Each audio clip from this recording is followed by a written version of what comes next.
आदाब साथियों, मैं हूं डॉक्टर मुस्तकिम राव। मानो आवाज़ सहारनपुर न्यूज़ चैनल में आपका स्वागत है। आइए आपको रूबरू कराते हैं सहारनपुर जनपद में पले बढ़े और उत्तराखंड के जनपद हरिद्वार की खानपुर सीट से विधायक उमेश शर्मा से, जिनका पत्रकारिता में एक लंबा अनुभव रहा है और अपने सीट पर एक दिग्गज को पटकनी देकर विधायक बने हैं। आज सहारनपुर आगमन पर डिस्ट्रिक्ट प्रेस क्लब सहारनपुर द्वारा उनका क्लब के संरक्षक एवं वरिष्ठ कांग्रेस नेता जावेद साबरी के विजय टाकेज स्थित आवास पर गर्मजोशी से स्वागत किया गया।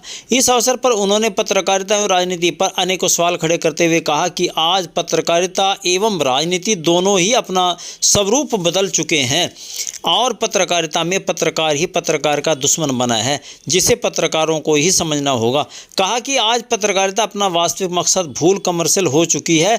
उसी प्रकार राजनीति भी ऐसी हो गई है कि अपनी कुर्सी के लिए नेतागणों को किसी भी हद से गुजरना पड़े तो वह देर नहीं करते। आइए सुनिए उन्हीं की जुबानी।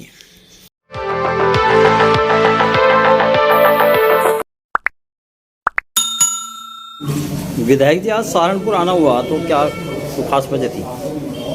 देखिए, सहारनपुर से मेरा बड़ा पुराना नाता है, क्योंकि मेरा जन्म सहारनपुर में हुआ और सहारनपुर में हमारे बहुत सारे मित्र हैं, पुराने साथी हैं। जावेद साबरी जी हमारे बड़े पुराने दोस्त हैं और बहुत सारे और भी यहाँ मित्र हैं शहर में। तो अभी ये हुआ कि चलिए आज चलते हैं, अपने मित्रों से मुलाकात करते हैं। उसी के चलते सहारनपुर भ्रमण पर आए थे और अपने पुराने साथियों से सभी से मुलाकात की, पत्रकार साथियों से मुलाकात की और हालचाल जाना हुआ।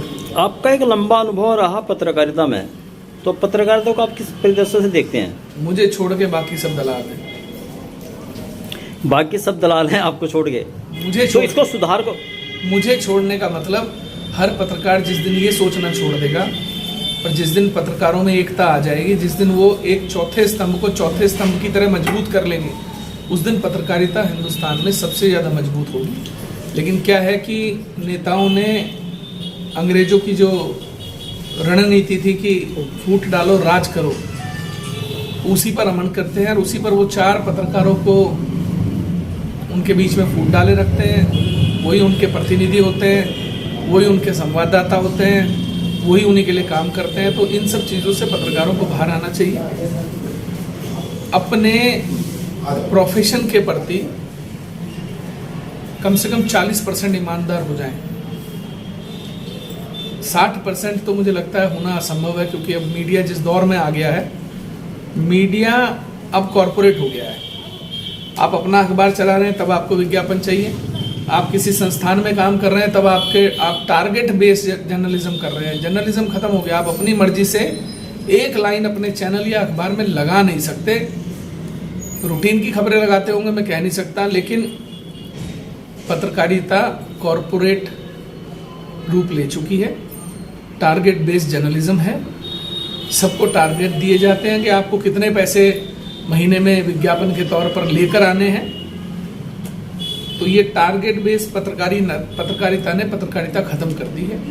मीडिया के संस्थानों को भी सोचना चाहिए कि हम स्ट्रिंगर और रिपोर्टर पे अगर 1,50,000 रुपये महीने के विज्ञापन का बोझ डालेंगे, तो सहारनपुर जैसी जगह या बिजनौर जैसी जगह या चित्रकूट जैसी जगह या किसी अन्य जगह से, उत्तर प्रदेश की हो या कहीं की भी हो, कहाँ से इतना विज्ञापन लेकर आएगा? उसका एक ही रास्ता बचता है, फिर ब्लैकमेलिंग करना।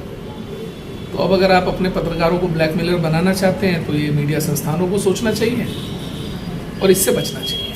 विधायक जी, आप उत्तराखंड से आते हैं। उत्तराखंड की चारधाम महामार्ग परियोजना को उत्तराखंड की भौगोलिक दृष्टि के मद्देनजर किस नज़रिए से आप देखते हैं? देखिए, आप बात कर रहे हैं चारधाम यात्रा के लिए जो ऑल वेदर रोड बनाया जा रहा है। जी जी। ऑल वेदर रोड कभी कामयाब नहीं होगा। उसका कारण है बड़े बड़े पहाड़ों को काट कर जो सड़कें बनाई गई हैं, आपने पहाड़ों की जड़ों को कमज़ोर कर दिया है। जिस जगह से अब आप देखिए, अक्सर सड़कें जो है भूस्खलन हो जाता है, सड़कें बंद हो जाती हैं। जरा सी तेज बरसात आ जाए तो सड़कों पर मलबा आ जाता है। तो मुझे लगता है कि ऑल वेदर रोड कितनी कामयाब होगी ये तो आगे चल के पता लगेगा, लेकिन अभी तक का वर्तमान में इसका परिणाम कोई सुखद नहीं है।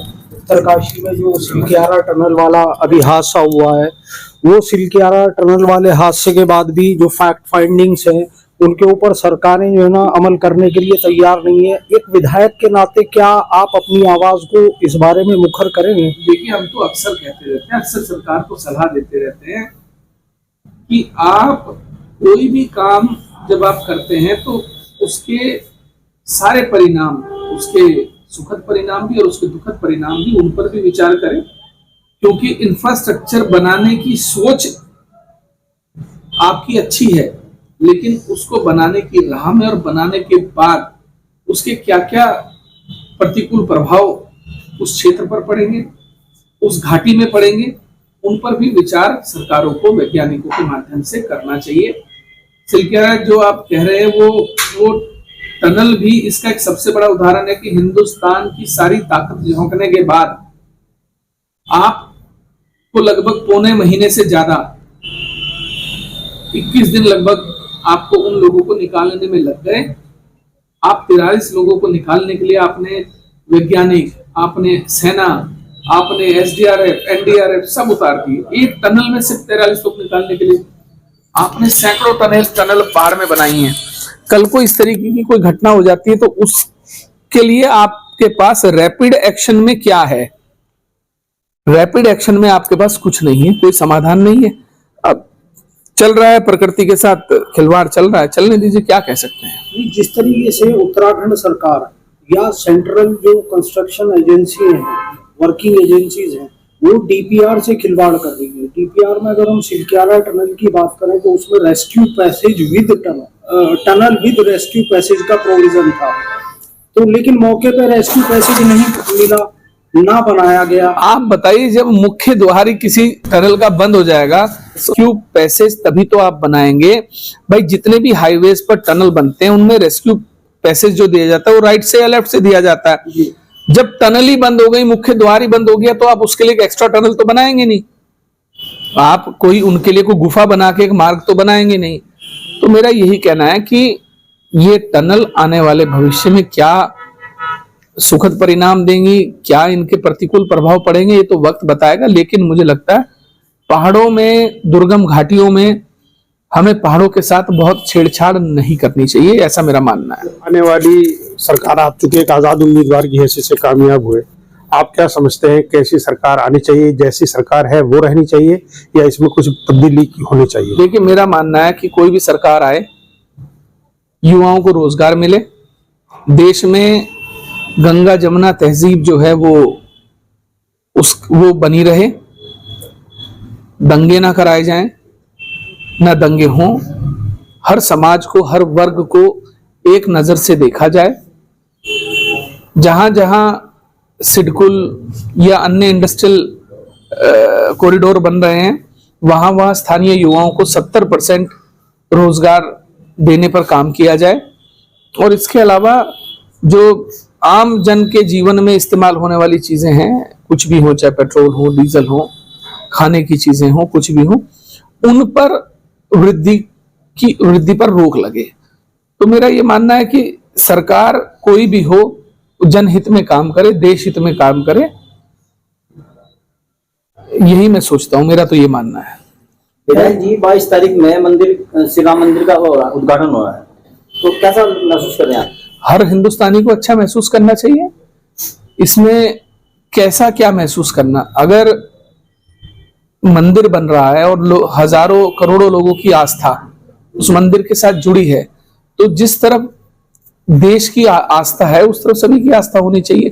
वो धर्म, आज मंदिर बन रहा है, कल को कुछ और बनेगा, तो विरोध थोड़े ही आप किसी चीज का करेंगे। सर्व धर्म का सम्मान होना चाहिए। मैं अगर कट्टर हिंदू हूं तो मेरा धर्म मुझे किसी दूसरे के धर्म का अपमान करना नहीं सिखाता, और मैं यही उम्मीद दूसरे धर्म से करता हूं कि अगर मैं दूसरे के धर्म का सम्मान कर रहा हूं तो मेरे धर्म का भी सम्मान होना चाहिए। लेकिन बहुत सारे लोग आजकल धर्म की राजनीति करते हैं, धर्म की राजनीति पर चलते हुए अनल गलन बयान देते हैं।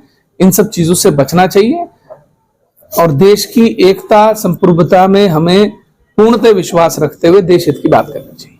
ये जो पंक्ति है, जो राम को लाए हैं हम उनको लाएंगे, ये पंक्ति राम को लाने वाले कौन ये है? कौन होते हैं राम को लाने वाले? राम इस ब्रह्मांड के कण कण में है और आज से नहीं है। हर सनातनी के दिल में राम है, उसके घर में राम है। तो ये पंक्ति से तो मैं हमेशा अलग रहा हूं और मैंने हमेशा कहा कि आप कोई लाने वाले नहीं होते। राम तो हमारे दिल में सदियों से, वर्षों से, सैकड़ों सालों से हैं, हर सनातनी के दिल में, हर हिंदू के दिल में है। तो इसका श्रेय लेने के बजाय आप ये कहिए कि भाई श्री राम का मंदिर बन रहा, आप आइए, आपका स्वागत है। और बात रही निमंत्रण की, आप कौन होते निमंत्रण देने वाले? आप कौन हैं? मंदिर की आस्था में मेरा मन जब करेगा मैं तब जाऊंगा। आप मुझे ना तो बुलाने वाले कोई होते हैं, ना मुझे रोकने वाले कोई होते हैं। तो अभी कुछ लोग कह रहे थे कि 22 तारीख को आप जाएंगे। मैंने कहा मेरा मन जिस दिन करेगा मैं उस दिन जाऊंगा।